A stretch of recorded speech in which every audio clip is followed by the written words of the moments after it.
Pasca semakin memanasnya hubungan Amerika Serikat dengan PLA Cina di Laut Cina Selatan karena penegakan hukum laut maritim yang dilakukan oleh Amerika Serikat atas klaim sepihak Beijing. Kali ini, Indonesia menyatakan jika dampak klaim Cina itu membuat militer Indonesia harus siap menghadapi segala macam jenis ancaman. Persitegangan Amerika Serikat dan Cina yang berpotensi pada peperangan baru di kawasan Indo-Pasifik saat ini memang terlihat seakan tidak terelakkan lagi. Hal tersebut ditandai dengan penambahan sejumlah alutsista tempur di Laut Cina Selatan dari kedua negara ini. Akan terjadinya konflik atau pertempuran kedua negara ini memang tampak terlihat jelas setelah Amerika Serikat dan Cina di kawasan Laut Indo-Pasifik sama-sama memiliki pengaruh yang besar untuk sumber daya alam dan perekonomian global terhadap negara-negara di kawasan Asia Tenggara. Namun yang sangat mengkhawatirkan saat ini, selain Kepulauan Spratly Filipina dan Paracel Vietnam yang telah berhasil dicaplok oleh Cina dengan membangun sebuah pangkalan militer, adalah munculnya pernyataan baru juru bicara Kementerian Luar Negeri Cina, yaitu Zhao Lijian terhadap klaim Cina di Laut Cina Selatan saat ini. Di dalam pernyataan Kementerian Luar Negeri Cina itu, bahwa posisi Cina atas klaimnya di Laut Cina Selatan adalah kuat dan tidak dapat diintervensi oleh negara manapun, termasuk Amerika Serikat yang kembali melakukan kerjasama dengan Filipina di bidang pertahanan. Hal ini tentu saja membuat Indonesia terkena dampak atas klaim sepihak Cina yang tidak mengakui hukum laut internasional atau UNCLOS tahun 1982. Dan secara otomatis, mau atau tidak mau, Indonesia harus siap menghadapi segala ancaman baik berupa peperangan Cina dengan Amerika Serikat ataupun klaim sepihak Cina terhadap wilayah laut zona maritim 9 Line Indonesia.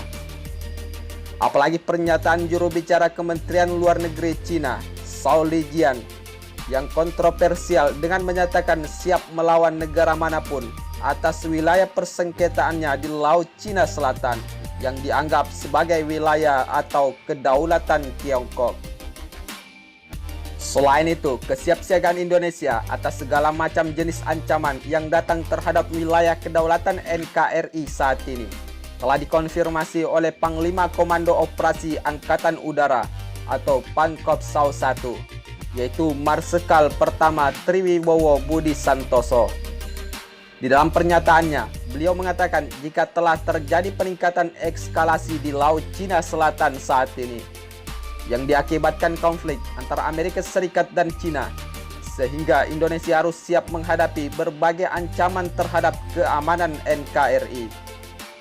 Namun, untuk menghadapi ancaman tersebut, TNI Indonesia menyatakan harus siap menghadapi hal tersebut atas peningkatan eskalasi di Laut Cina Selatan mengetahui informasi yang kian semakin memanas. Untuk menghadapi ancaman yang tidak terduga, Panglima Komando 1 TNI Angkatan Udara Indonesia melakukan briefing terhadap seluruh jajarannya untuk masalah safety dan security. Serta TNI diminta agar tidak menyederhanakan masalah atau situasi yang terjadi di wilayah persengketaan antara Cina dan Indonesia. Selain itu, aksi yang semakin menegangkan antara Cina dengan Amerika Serikat saat ini bisa saja menimbulkan hal yang tidak terduga atau menjadi ancaman bagi keamanan negara Indonesia. Hal tersebut memang tidak bisa dipungkiri jika peningkatan atau eskalasi militer besar-besaran di wilayah Laut Cina Selatan antara Amerika Serikat dengan Cina tersebut bisa saja memicu dampak yang cukup berpengaruh terhadap keamanan Indonesia apabila peperangan kedua negara ini meletus. Apalagi dari segi pernyataan, tampaknya cukup terlihat jelas bahwa Amerika Serikat dan Cina yang semakin memperkuat posisinya di Laut Cina Selatan dengan mengirim sejumlah alutsista tempur terbaiknya. Misalkan saja, Tiongkok melakukan penambahan alutsista tempur laut PLA Cina dengan mengirim kapal perang fregat dan kapal destroyer terbesarnya.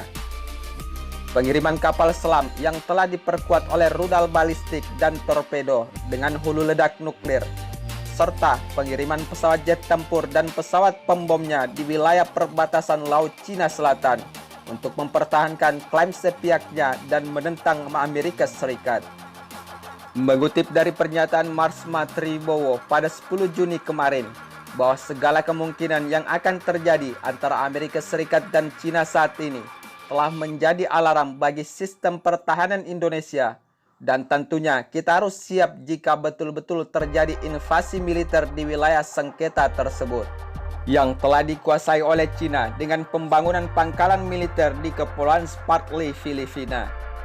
Selain itu, Marsma Tribowo juga mengatakan Indonesia punya kemungkinan terdampak konflik di wilayah Laut Cina Selatan yang sedang memanas saat ini, sehingga memerintahkan Lanut terdekat untuk selalu memantau perkembangan konflik, di antaranya wilayah pertahanan Indonesia yang menjadi kemungkinan akan terdampak aksi Cina di Laut Cina Selatan, seperti wilayah pertahanan Lanut Natuna, Lanut Batam, Tanjung Pinang, Medan, Banda Aceh.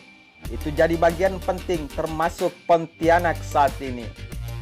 Dengan adanya alarm dari pusat pemerintahan atau keamanan Indonesia ini, tentunya cukup menjadi bukti keseriusan dan darurat di wilayah konflik tersebut. Bahkan Marsma Tribowo menyatakan jika terjadi konflik yang memuncak, pesawat-pesawat kedua negara superpower yang sedang berselisih dan terjadi emergensi sudah pasti mencari tempat untuk landing di wilayah pertahanan Indonesia. Namun, untuk menghadapi segala kemungkinan yang akan terjadi dan berdampak terhadap sistem pertahanan Indonesia, personel dari TNI, yaitu tim investigasi, kemungkinan melakukan kesiapan radar dalam memantau situasi konflik dan mendeteksi alutsista tempur Cina atau Amerika Serikat yang akan memasuki wilayah pertahanan Indonesia. Selain itu, untuk menghadapi peningkatan eskalasi, semua prajurit TNI Angkatan Udara Indonesia diimbau untuk terus melaksanakan pelatihan, yaitu penerbangan rutin serta mengencangkan koordinasi antar pihak. Selain itu, demi menjaga wilayah kedaulatan Indonesia yang memastikan keamanan ataupun ancaman yang akan datang, TNI Angkatan Udara Indonesia melakukan penerbangan atau patroli malam dan siang, sebab tidak menuntut kemungkinan akan ada pesawat-pesawat yang melintas di wilayah kedaulatan Indonesia. Memang tidak bisa dipungkiri jika aksi klaim sepihak Cina hingga pembangunan sebuah pangkalan militer di wilayah persengketaannya terhadap negara-negara di kawasan Asia Tenggara telah mengundang akan terjadinya peperangan baru. Apalagi saat ini, negara-negara di kawasan Asia Tenggara lebih memilih berafiliasi dengan Amerika Serikat sebagai negara superpower dan juga telah menjadi pusat perdamaian antar negara. Bahkan Filipina yang baru-baru ini telah lepas kontrak mengenai sistem pertahanan negaranya dengan Amerika Serikat, kembali melakukan penandatanganan perpanjangan kontrak demi merebut kembali wilayah maritim Filipina yang diklaim sepihak oleh Cina.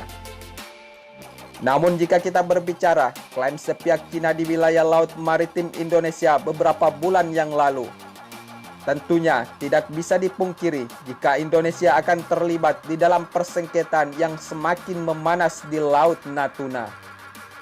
Sebab berdasarkan pernyataan sepihak oleh pemerintah Cina yang tidak mau tunduk terhadap hukum laut internasional UNCLOS tahun 1982 dan siap melawan siapapun jika menentang klaimnya yang dianggap oleh Tiongkok sebagai wilayah kedaulatannya itu. Hal tersebut membuktikan jika zona ekonomi eksklusif atau ZEE Indonesia yang terletak di wilayah terluar perbatasan laut atau Nine Dash Line sangat berlawanan terhadap wilayah laut maritim yang diklaim dengan Cina. Walaupun saat ini persitegangan antara Cina dan Amerika Serikat semakin memanas di Laut Cina Selatan, namun tidak bisa dipungkiri jika Indonesia juga telah memiliki kepentingan terhadap wilayah teritorialnya yang diklaim sepihak oleh Cina. Hal itu sudah jelas jika Indonesia akan terlibat jika di dalam keadaan darurat dan mengancam wilayah kedaulatan Indonesia.